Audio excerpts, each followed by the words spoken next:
Good morning, this is World Talks coming to you live from Warsaw. I'm Staria Strzemska. US Secretary of State Marco Rubio cautioned on Friday that the United States might halt its efforts to resolve the Russia-Ukraine conflict if no progress is made. To achieve peace, however, goodwill is needed from both sides. Meanwhile, Russia continues to target Ukrainian civilians. To discuss the recent diplomatic efforts and the current situation in the country, I have Piotr Kaszuwara, president of the UA Future Foundation, joining me right now. Good morning, sir. Thank you for joining us. Much appreciated. Good morning. Thank you very much for the invitation. So an array of various statements came on Friday from top officials. How were they received in Ukraine? Obviously, in Ukraine, everyone is waiting for the end of the war, especially right now. We have Easter, we have holidays, and there was a huge hope in every Ukrainian home that Donald Trump will bring peace for the Easterers he promised. And right now we are hearing the informations that actually United States will stop the negotiations, and everyone is thinking, what is the reason to stop the negotiations? Because Ukraine is saying that 90% of the goals that Donald Trump is proposing to stop the fire at the front lines, they are agreeing. They agree with his plan, but unfortunately, Russia is saying something completely opposite, because we have heard from Kremlin's officials that Russia is not accepting this kind of a plan. They want to occupy Ukrainian territories, 5 regions, including Crimea, obviously, and also they want to take the control over the cities that are under Ukrainian control right now, including Zaporizhia and Sumy. America is proposing to Ukraine to divide the country, which is completely not acceptable by the Ukrainian government, is not acceptable by the Ukrainian constitution as well. Ukraine is doing everything to follow goals proposed by Donald Trump, and they are very open for signing the economical agreement with the United States, because everyone understands that this is one of the main goals for Donald Trump, to have the control on the Ukrainian resources. So yes, Ukraine is very open to end the war. People in Ukraine are very open to end the war, to have a peace, but unfortunately we don't really see good and positive moves from Russia's side, and this is a big problem. Absolutely, but also this American idea of ceding some territory to Russia, you've mentioned this. Do you think that there's a possibility that Ukraine will be backed into a corner and that, Zelensky will have to agree to such a solution down the line? There is a big risk, unfortunately, that Ukraine need to agree because maybe in the short future we won't have any other option, and this is a big problem. Obviously not, Ukraine doesn't want it. This is for sure, because I was almost everywhere on these territories that might be by Russian control, and I know there are people who are waiting for Ukraine to be back. For example, maybe I won't mention the cities because I don't want to make troubles for these people, but some of my friends, they told me stories that they left their father, for example, in one of the villages, and the father is still under the occupation. He digged the hole in the ground and he put the Ukrainian flag and his special vyshyvanka shirt under the ground with many other things, who are showing that he's Ukrainian supporter and he's waiting for Ukrainian army to come back and to release these territories, and there is thousands of people who are pushed to be under the Russian control. So they are definitely do not want to be a part of Russia. We can find this kind of people in Donetsk. We can find this kind of people in Lugansk. There are families divided by this war. Some of Ukrainians, they left their homes.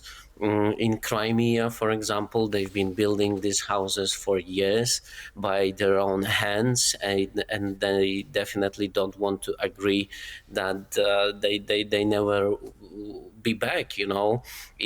Try to imagine, for example, if we will talk about Poland, and I hope it will never happen, but if Russians will take control over Białystok or Lublin one day, and then we will hear from some other country, third country, that we need to give back Lublin and Białystok and all of our houses to the Russian control, we probably won't accept it. So this is really not easy way for the Ukrainians.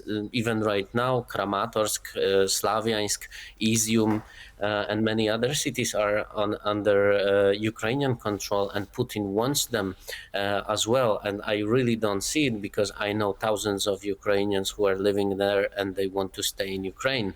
Sometimes they speak Russian, and this is also true, but the language, this is not that important problem as Putin is mentioning and as United States is mentioning. So this is a Russian narrative that we hear from 2014. Right. I mean, Steve Witkoff mentioned just that, right? I mean, if people in this region speak Russian, what does Ukraine care, in a sense, right? So that has been quite distressing. Now, I wanted to ask you about the minerals deal, because the virtual memorandum had been signed, and the whole deal could be finalized at the end of next week. My question is, how are Ukrainians perceiving this deal? Are they in favor? This is also like dead end, for many Ukrainians, because these resources, this is a treasure for the country. This is a future for the country. Ukraine can use it for 600 years. This is a very long time. These are billions of dollars that could stay in the Ukrainian economy and develop the country as we have never seen. So this is unbelievable treasure for every Ukrainian citizen. So this is very hard decision to give it away to the Americans, because this war is actually happening because Ukraine want to be independent.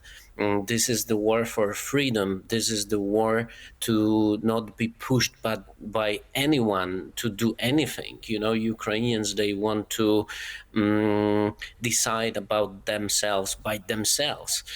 So we have heard the commentaries by the experts and by the Ukrainians that this is the new colonization, but made by the United States, made by the partner. But this is one side of this deal. The second side of this deal, if we will look on it without the ideas, without the big words, if Ukraine will stay alone with all these resources, maybe there will be no money at all, because Ukraine has no people. They do not have enough managers, for example. They do not have technology. They do not have know-how how to build the factories, for example, and America, United States, they could help Ukraine to use these resources, because maybe without America, without specialists from the West, there will be no discussion about any single dollar. So this is a good thing as well. This agreement has a good sides for Ukraine. Obviously, it probably doesn't look good for Europe, because Europe wanted to be a part of this business, yeah, because it's business in the future, and maybe Europe will be put it a bit away from this. But for Ukraine, this is also a chance to bring Americans, bring American companies, and bring American Western way of doing business to the country, because Ukraine still has troubles with corruption. They do not have a clear rules how to make the business. So this is also a good thing, because Ukraine can change a lot, not only with rebuilding the country and developing the country, but also to develop the mentality, develop the law in the country. So there is a lot of good things for we still Ukraine have to as wait well. and see if this deal comes to fruition, right? But I wanted to ask you, Piotr, because if I understand correctly, you're based in Ukraine, so I wanted to ask you about the humanitarian situation in the country, especially following these horrendous attacks by Russia on Sumy and Kharkiv. This is very sad what's going on in Ukraine, because every time we hear about negotiations between the United States and Russia, day after we hear about new attack on Ukrainian city. And since America, Donald Trump started to negotiate with Russia, they started to put the Russian narration into the mainstream media. Russia seems to be more comfortable, however it sounds, to kill more people. We haven't seen that many attacks on the civilian infrastructure and on the cities since last 3 years. So the last 3 months, I will say, they are the most horrifying since years of the war. Russia is laughing, into the face of the West and into the face of Americans, and using these negotiations to run the war.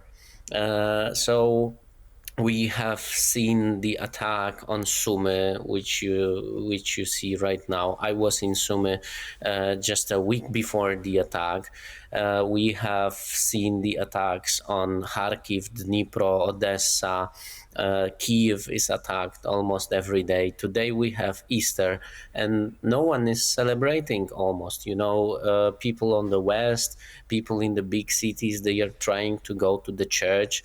They are trying to normalize this horrible situation as it's possible, and everyone is trying to remember that there is a normal world, and one day they will celebrate Easter. But also, somewhere on the back of the head, everyone has a question: which city will be attacked tonight? How many people will die tonight? What will happen in next 3 days? We have been really waiting for the positive end of the negotiations, but we definitely do not see that, and we are all expecting that Russia will attack again, and they will not let Ukrainians to celebrate next holidays. And I don't remember any holidays in Ukraine since last 3 years that we could go sleep in peace, and unfortunately, probably this night and tomorrow night and other nights, they're not gonna be peaceful at all. And this is all because Russia is attacking, Russia is killing people, and Russia is showing to the West and showing to Donald Trump that only they can end this war, and they are feeling more and more comfortable to bomb the cities, because they also see, unfortunately, that the West is a bit too soft. Right. I mean, what Russia is doing is impossible to fathom, really. But thank you, Piotr, for being with us this morning. Much appreciated. Piotr Kaszuwara, president of the UA Future Foundation. Thank you. Thank you very much. And thank you for watching World Talks. Please stay tuned for more here on TV World.